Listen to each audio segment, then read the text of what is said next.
ती गोळी फक्त एका माणसाच्या रागाची, मत्सराची नव्हती. राग आणि मत्सर होता, कारण त्या गोळीचे पैसे सुद्धा माझ्या वडिलांनीच दिले होते. त्या बंदुकीचे पैसे सुद्धा माझ्या वडिलांनीच दिले होते.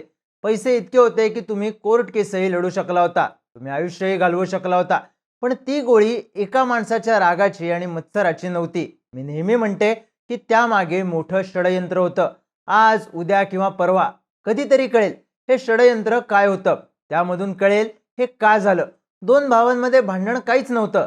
जेव्हा एक देतो आणि दुसरा घेतो, त्यात भांडण काहीच नसतं. मला परत या गोष्टीवर जास्त बोलायचं नाही. त्याच्या पुढे जाऊन सांगते, ह्याच्या मागे फार मोठं षडयंत्र आहे. हे विधान आहे भाजपच्या माजी खासदार पूनम महाजन यांचं. विधान कशाबद्दलचं? तर त्यांचे वडील आणि भाजप नेते प्रमोद महाजन यांच्या हत्येबद्दलचं. प्रसार माध्यमांना दिलेल्या काही मुलाखतींमध्ये पूनम महाजन यांनी आपल्या वडिलांच्या हत्येमागे षडयंत्र असल्याचा दावा केला. त्यानंतर उपमुख्यमंत्री अजित पवारांनी एखादी जबाबदार व्यक्ती असं विधान करत असेल तर चौकशी करावी असं विधान केलं. तर प्रकाश महाजन यांनी हे षडयंत्र रचणारी व्यक्ती पोलादी पडद्याच्या आत आहे. माझ्या भावाच्या मेंदूवर नियंत्रण मिळवून त्यांनी हे कृत्य केलं असा आरोप केला. साहजिकच पुन्हा एकदा प्रमोद महाजन यांच्या हत्येचं गूढ चर्चेत आलं. आता हे पहिल्यांदा होतंय का? तर नाही. याआधी पूनम महाजन यांनी प्रमोद महाजनांच्या हत्येबद्दल वेगवेगळी विधानं केली होती. महाजनांची हत्या करणारे त्यांचे बंधू प्रवीण महाजन यांनीही पुस्तकातून दावे केले होते. पण या सगळ्यात प्रश्न एकच राहतो, प्रमोद महाजनांच्या हत्येमागे आजही गूढ का आहे? हत्येआधी, हत्ये दिवशी आणि हत्येनंतर नेमकं घडलं काय होतं, त्याची स्टोरी. नमस्कार, मी चिन्मय आणि तुम्ही पाहताय बोलभिडू. सगळ्यात आधी बघू 22 एप्रिल 2006 ला नेमकं काय घडलं होतं. तर शनिवारचा दिवस. महाजन त्यांच्या वरळीमधल्या पूर्णा अपार्टमेंटमध्ये पेपर वाचत बसले होते. 14व्या मजल्यावरच्या त्यांच्या घराची बेल वाजली. दार उघडलं गेलं तर दारात त्यांचे बंधू प्रवीण महाजन होते. प्रवीण महाजन हे अचानक घरी आले होते. खरं तर प्रमोद महाजन यांनी आपल्या धाकट्या बंधूंना माझ्या पीएची अपॉइंटमेंट घेऊन मला भेटायला येत जा असं सांगितलं होतं. पण तसं न करता प्रवीण महाजन 22 एप्रिलच्या दिवशी थेट महाजनांना भेटायला आले. दार प्रमोद महाजन यांच्या पत्नीनं उघडलं. खरं तर त्यांनाही प्रवीण महाजन आल्याचं आश्चर्य वाटलं. पण दोन भावांच्या मध्ये त्या आल्या नाहीत. त्या किचनमध्ये गेल्या आणि प्रवीण महाजन प्रमोद महाजन जिथे बसले होते तिथे गेले. पोलीस तपासात समोर आलेल्या माहितीनुसार महाजन पेपर वाचत होते, बातम्या ऐकत होते. त्याचवेळी प्रवीण महाजनांनी त्यांच्याशी बोलायचा प्रयत्न केला. तुम्ही मला वेळ देत नाही, व्यवसायात मदत करत नाही अशी तक्रार केली. या दोन भावांचे संबंध ताणले गेले होते. अशातच प्रवीण महाजन यांनी तक्रारीचा पाढा वाचायला सुरुवात केली. प्रमोद महाजनांनी काही महत्त्वाचं बोलायचं असेल तर पीए कडून अपॉइंटमेंट घेऊन भेटायला ये असं प्रवीण यांना सांगितलं. आणि पुढच्या काही क्षणात प्रवीण महाजनांनी .32 बोअरचं पिस्टल काढून साधारण 5 फुटांच्या अंतरावरून प्रमोद महाजन यांच्यावर गोळ्या झाडल्या. त्यांच्या छातीच्या खाली 3 गोळ्या लागल्या.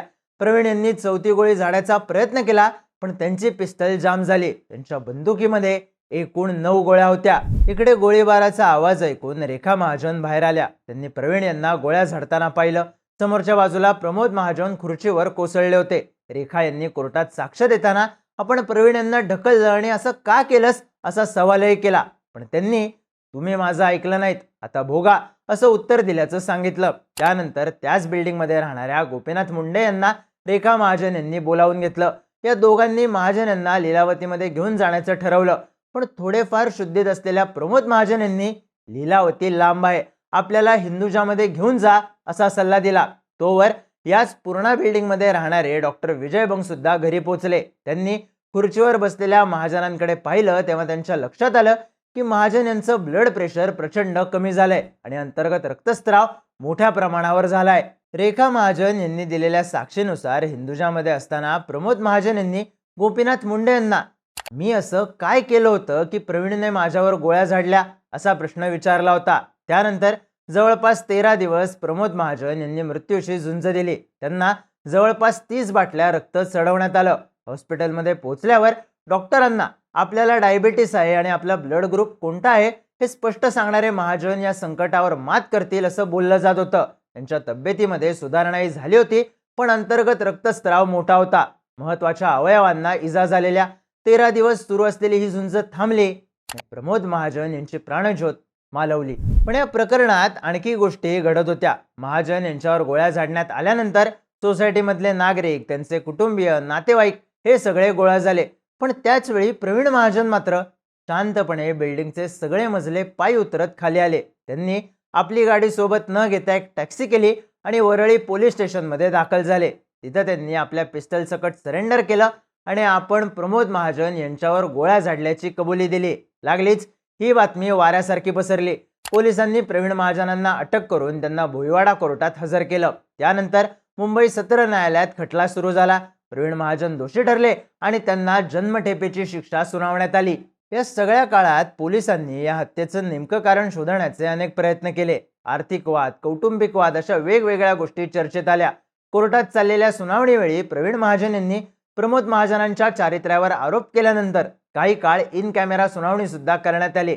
रेखा महाजन यांनी प्रवीण हे पैसे मागत होते, भेटण्यासाठी वेळ मागत होते, पण अपॉइंटमेंट घेऊन भेटायला ये असं सांगितल्यानं प्रवीण यांना राग अनावर झाला आणि त्यातून गोळीबार झाला असं सांगितलं. प्रवीण महाजन यांनी मात्र एक पुस्तक लिहून प्रमोद महाजनांनी पार्टी फंड्समध्ये अफरातफर केल्याचा आरोप केला. त्यांचे अनैतिक संबंध असल्याचाही दावा केला. पण महाजन कुटुंबानं हे आरोप फेटाळून लावले. प्रवीण महाजनांनी कधी आपण हे सगळं रागाच्या भरात केल्याचं सांगितलं, कधी पैशाच्या वादातून केल्याचं सांगितलं, तर कधी काही गोष्टी न समजण्या पलीकडे असतात. हे सगळं फक्त 15 मिनिटात घडलं. माझ्या अनेक गोष्टी लक्षात आहेत. फक्त 22 एप्रिल 2006चा दिवसच का मला सगळं आठवतंय असं विधान माध्यमांशी बोलताना केलं.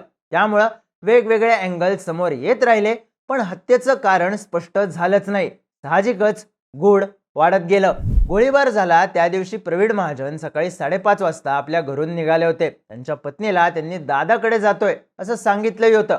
ठाण्यातून पहाटेच्या वेळी वरळीला यायला 1 तास लागणं अपेक्षित असताना महाजन यांना 2 तास का लागले असा प्रश्न पोलिसांनी केला होता. तेव्हा आपण रस्त्यात मंदिरात गेलो, 2दा चहा पिला, दादा उठण्याची वाट पाहत त्याच्या बिल्डिंग खाली बराच वेळ थांबलो असं स्पष्टीकरण प्रवीण महाजनांनी दिलं. पण या मधल्या वेळात ते नेमके कुठे गेले हा प्रश्न अनुत्तरितच राहिला.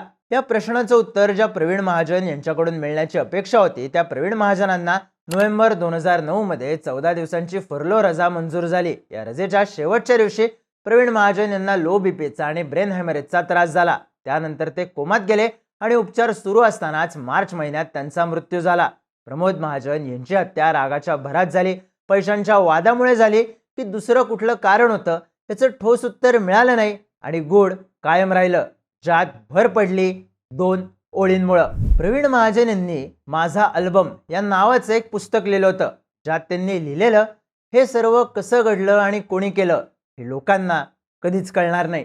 दुसरी गोष्ट म्हणजे गोपीनाथ मुंडेंनी कोर्टात साक्ष देताना सांगितलं होतं प्रवीण महाजन यांनी गोळीबाराच्या 7 दिवस आधी प्रमोद महाजनांना एक मेसेज पाठवला होता, ज्यात लिहिलेलं अब याचना नहीं रण होगा, जीवन विजय के साथ या फिर मरण होगा.